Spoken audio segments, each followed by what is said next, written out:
Merci.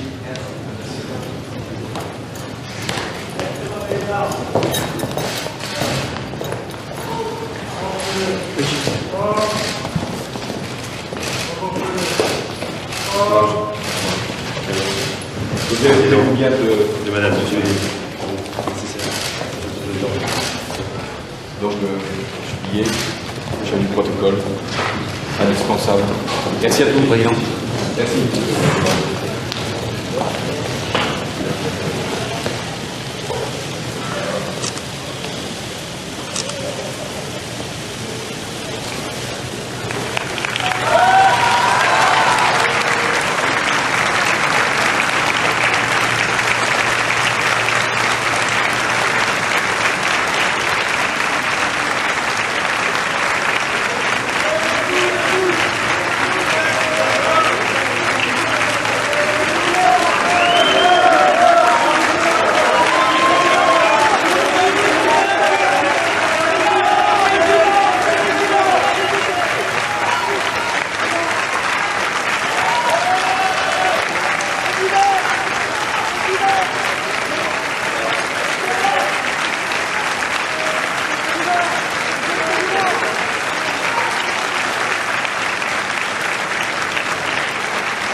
Tiens.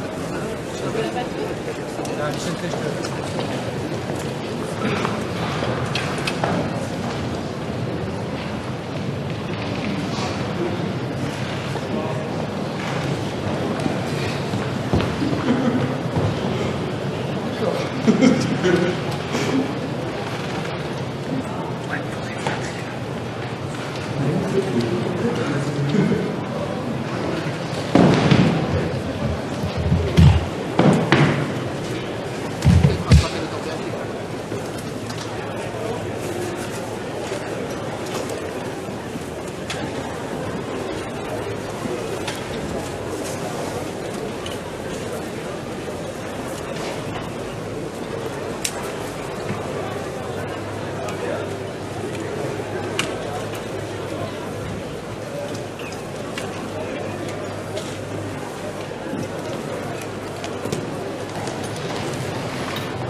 Monsieur le Président de la République.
Monsieur le Président de la République, dimanche dernier, 7 mai 2017, à l'issue d'une campagne électorale inédite à plusieurs égards, et même chamboule-tout, vous avez recueilli 20 743 128 voix au second tour de l'élection présidentielle, soit la majorité absolue des suffrages. En application des articles 6, 7 et 58 de notre Constitution, le Conseil constitutionnel, mercredi 10 mai, vous a proclamé élu président de la République, le 8e président élu au suffrage universel sous la Ve République. Et aujourd'hui, en ce dimanche 14 mai, en cet instant précis où vous prenez vos fonctions, nous vous présentons nos félicitations les plus sincères. Monsieur le Président de la République, Chateaubriand a écrit dans une formule qui prend son plein sens: pour être l'homme de son pays, il faut être l'homme de son temps. Homme de notre temps, assurément vous l'êtes, par vos choix, par votre formation, par votre parcours et jusqu'à votre état civil. Mais désormais, par le choix souverain de notre peuple, vous êtes aussi et d'abord l'homme de notre pays, chargé de le représenter partout, en métropole et outre-mer, en Europe et dans le monde. Président de la République française, chef de l'État, chef des armées, président d'une République indivisible, laïque, démocratique et sociale, chargé de la représenter, de la faire progresser, d'en incarner les valeurs et la langue et de la rassembler. C'est dire, dans ces temps et dans ce monde nouveau, où s'entrechoquent à la fois des perspectives magnifiques et des risques certains, y compris pour notre planète, l'importance essentielle et la difficulté de votre mission, conduite avec le gouvernement, lui-même contrôlé par le Parlement. Apaiser les colères, réparer les blessures, lever les doutes, tracer la route et incarner les espoirs. Voilà pourquoi, Monsieur le Président de la République, votre réussite sera la réussite de la France. Et voilà pourquoi nous vous présentons, pour votre mandat, pour vos proches et pour vous-même, nos vœux extrêmement chaleureux de succès.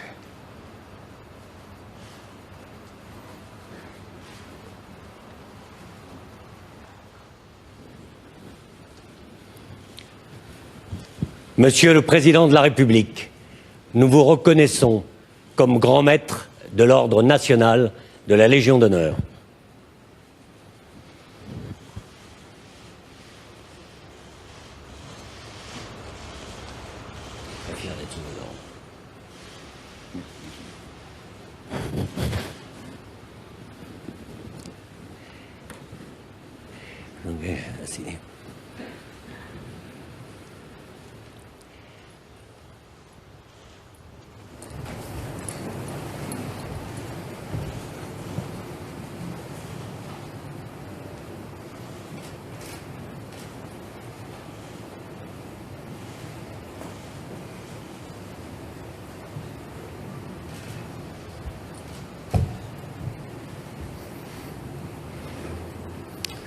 Monsieur le Président du Conseil constitutionnel, Mesdames et Messieurs les Présidents, Mesdames, Messieurs,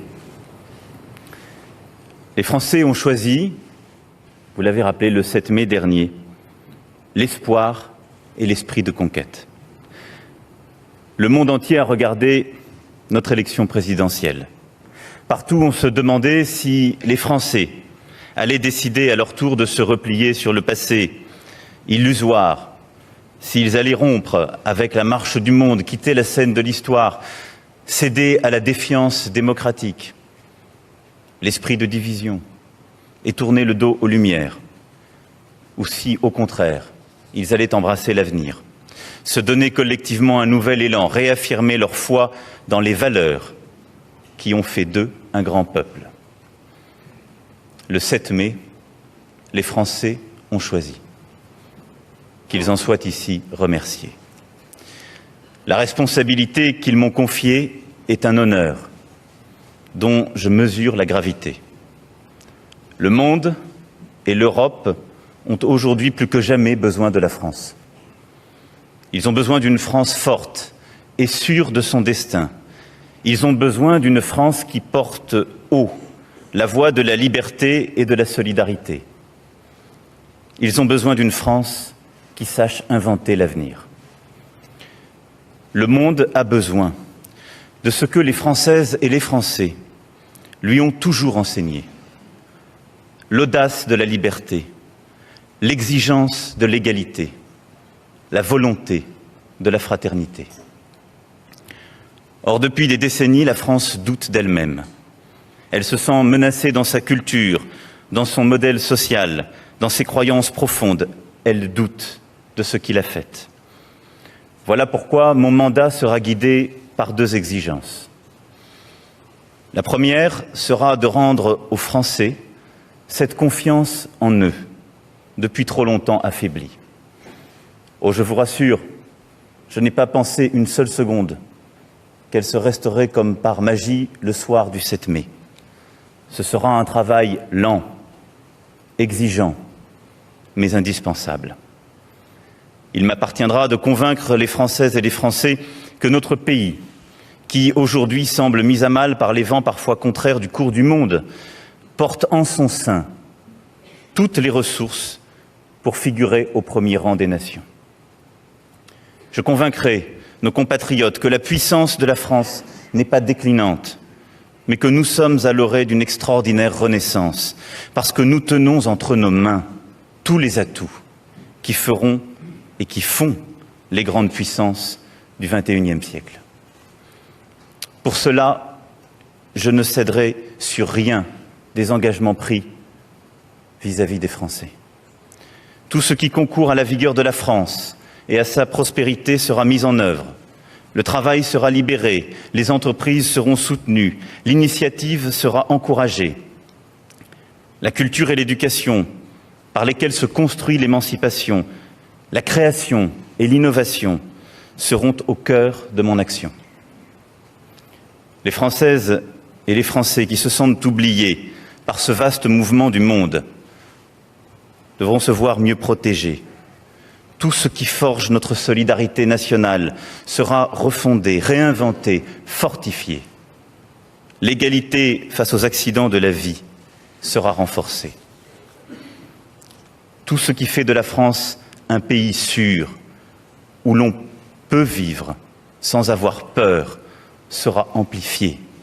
La laïcité républicaine sera défendue. Nos forces de l'ordre, notre renseignement, nos armées réconfortées. L'Europe dont nous avons besoin sera refondée et relancée car elle nous protège et nous permet de porter dans le monde nos valeurs. Nos institutions, décriées par certains, doivent retrouver aux yeux des Français l'efficacité qui en a garanti la pérennité. Car je crois aux institutions de la Ve République et ferai tout ce qui est en mon pouvoir pour qu'elles fonctionnent selon l'esprit qui les a fait naître. Pour cela, je veillerai à ce que notre pays connaisse un regain de vitalité démocratique. Les citoyens auront voix au chapitre, ils seront écoutés. Dans ce combat, j'aurai besoin de chacun. La responsabilité de toutes les élites, politiques, économiques, sociales, religieuses, de tous les corps constitués de la nation française, sera appelée. Nous ne pouvons plus nous réfugier derrière des usages ou des habitudes parfois hors du temps. Nous devons retrouver le sens profond, la dignité de ce qui aujourd'hui nous rassemble. Agir de manière juste et efficace pour notre peuple. La France n'est forte que si elle est prospère. La France n'est un modèle pour le monde que si elle est exemplaire. Et c'est là ma seconde exigence. Parce que nous aurons rendu aux Français le goût de l'avenir et la fierté de ce qu'ils sont, le monde entier sera attentif à la parole de la France. Parce que nous aurons su dépasser ensemble nos craintes et nos angoisses, nous donnerons ensemble l'exemple d'un peuple sachant affirmer ses valeurs et ses principes, qui sont ceux de la démocratie et de la République. Les efforts de mes prédécesseurs en ce sens ont été remarquables et je veux ici les saluer. Je songe au général de Gaulle, qui œuvra pour redresser la France et lui rendre son rang dans le concert des nations. Je songe à Georges Pompidou, qui fit de notre pays une puissance industrielle majeure. À Valéry Giscard d'Estaing, qui sut faire entrer la France et sa société dans la modernité. À François Mitterrand, qui accompagna la réconciliation du rêve français et du rêve européen. À Jacques Chirac, nous donnant le rang d'une nation sachant dire non aux prétentions des va-t-en-guerre. À Nicolas Sarkozy, ne comptant pas son énergie pour résoudre la crise financière qui avait si violemment frappé le monde. Et je songe bien sûr à François Hollande, faisant œuvre de précurseur avec l'accord de Paris sur le climat et protégeant les Français dans un monde frappé par le terrorisme. Leur œuvre, surtout ces dernières décennies, s'est trop souvent vue empêchée par un climat intérieur délétère, par le découragement de Françaises et de Français, s'estimant injustement défavorisés, déclassés ou oubliés. Ce que la France avait à dire au monde s'est parfois trouvé affaibli par une situation nationale percluse d'inquiétude, voire de défiance. Aujourd'hui, mesdames et messieurs, le temps est venu pour la France de se hisser à la hauteur du moment. La division et les fractures qui parcourent notre société doivent être surmontées, qu'elles soient économiques, sociales, politiques ou morales. Car le monde attend de nous que nous soyons forts, solides et clairvoyants. La mission de la France dans le monde est éminente. Nous prendrons toutes nos responsabilités pour apporter, chaque fois que cela sera nécessaire, une réponse pertinente aux grandes crises contemporaines. Qu'il s'agisse de la crise migratoire, du défi climatique, des dérives autoritaires, des excès du capitalisme mondial et bien sûr du terrorisme. Plus rien désormais ne frappe les uns en épargnant les autres. Nous sommes tous interdépendants. Nous sommes tous voisins. La France veillera toujours à être aux côtés de la liberté, des droits de l'homme, mais toujours pour construire la paix dans la durée. Nous avons un rôle immense. Corriger les excès du cours du monde et veiller à la défense de la liberté. C'est là notre vocation. Pour ce faire, nous aurons besoin d'une Europe plus efficace, plus démocratique, plus politique, car elle est l'instrument de notre puissance et de notre souveraineté. J'y œuvrerai. La géographie s'est singulièrement rétrécie, mais le temps s'est accéléré. Nous vivons une période qui décidera du destin de la France pour les décennies qui viennent. Nous ne nous battrons pas seulement pour cette génération, mais pour les générations à venir. C'est à nous, tous, qu'il appartient ici et maintenant de décider du monde dans lequel ces générations vivront. Telle est peut-être notre plus grande responsabilité. Nous avons à construire le monde que notre jeunesse mérite. Je sais que les Françaises et les Français, en cette heure, attendent beaucoup de moi. Ils ont raison, car le mandat qu'ils me confient leur donne sur moi le droit d'une exigence absolue. J'en suis pleinement conscient. Rien ne sera concédé à la facilité, ni au compromis. Rien n'affaiblira ma détermination. Rien ne me fera renoncer à défendre en tout temps et en tout lieu les intérêts supérieurs de la France. J'aurai, dans le même temps, la volonté constante de réconcilier et rassembler l'ensemble des Français. La confiance que les Françaises et les Français m'ont témoignée m'emplit d'une immense énergie. La certitude intime que nous pouvons ensemble écrire une des plus belles pages de notre histoire portera mon action. Dans ces instants où tout peut basculer, le peuple français a toujours su trouver l'énergie, le discernement, l'esprit de concorde pour construire le changement profond. Nous en sommes là. C'est pour cette mission qu'humblement je servirai notre peuple. Je sais pouvoir compter sur tous nos compatriotes pour mener à bien la tâche considérable et exaltante qui nous attend. En ce qui me concerne, dès ce soir, je serai au travail. Vive la République, vive la France.